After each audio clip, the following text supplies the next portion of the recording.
Thriller thriller thriller I don't like it, I avoid. But thriller likes me, I can't avoid. Thriller ఫ్యాన్స్కి ఇంకో మంచి thriller movie suggestion.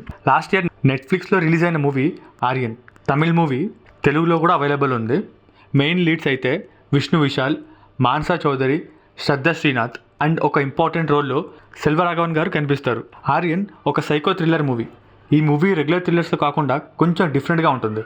Majority of the మూవీస్లో culprit ఎవరో find out చేయాలి, కానీ ఈ మూవీలో కల్ప్రిట్ స్టార్టింగే ఎవరో తెలుస్తుంది. ఒక లిస్ట్ ఇస్తాడు, హంటింగ్ లిస్ట్. నెక్స్ట్ ఎంతమందిని హంట్ చేస్తా అని చెప్పి స్టార్టింగ్లోనే పోతాడు. సో పోలీసులకి అది ఎవరెవరో అని తెలియదు. సో బేసికలీ ఒక సీరియల్ కిల్లర్ పోలీస్ ఆఫీసర్స్కి ఛాలెంజ్ చేస్తాడు, ఒక పర్టికులర్ సిరీస్ ఆఫ్ మర్డర్స్ని కమిట్ చేస్తున్నా, చేయకుండా ఆపండి చూద్దామని. So next cat and mouse చేసి స్టార్ట్ అవుతుంది. పోలీస్ ఆఫీసర్స్ అండ్ ఆ ప్లాట్కి ఎంత ట్రై చేసినా స్టార్టింగ్లో వాటిని అసలు ఆపలేరు. అంత పర్ఫెక్ట్గా ఉంటుంది ప్యాటర్న్. ఒక్కోసారి డౌట్ వస్తుంది, ఏమైనా దయ్యమయ్యి వచ్చి చేస్తున్నాడా ఇవన్నీ అని. సో క్లైమాక్స్లో రివీల్ అవుతుంది అసలు ఎందుకు చేస్తున్నాడు ఇవన్నీ అని. యాక్చువల్లీ కైండ్ ఆఫ్ సోషల్ మెసేజ్గా ఉంటుంది అది. లాస్ట్ వరకు అయితే డెఫినెట్గా సస్పెన్స్ని హోల్డ్ చేస్తుంది, కానీ అక్కడ వరకు పేషెన్స్తో ఉండాలి, లేదంటే నెరేషన్ పైన అంత ఫోకస్ చేయలేం, బోర్ కొట్టేస్తుంది. డిఫరెంట్గా ఒక థ్రిల్లర్ మూవీ ట్రై చేద్దాం అనుకుంటే మాత్రం మూవీ చూడండి, డిసప్పాయింట్ చేయదు.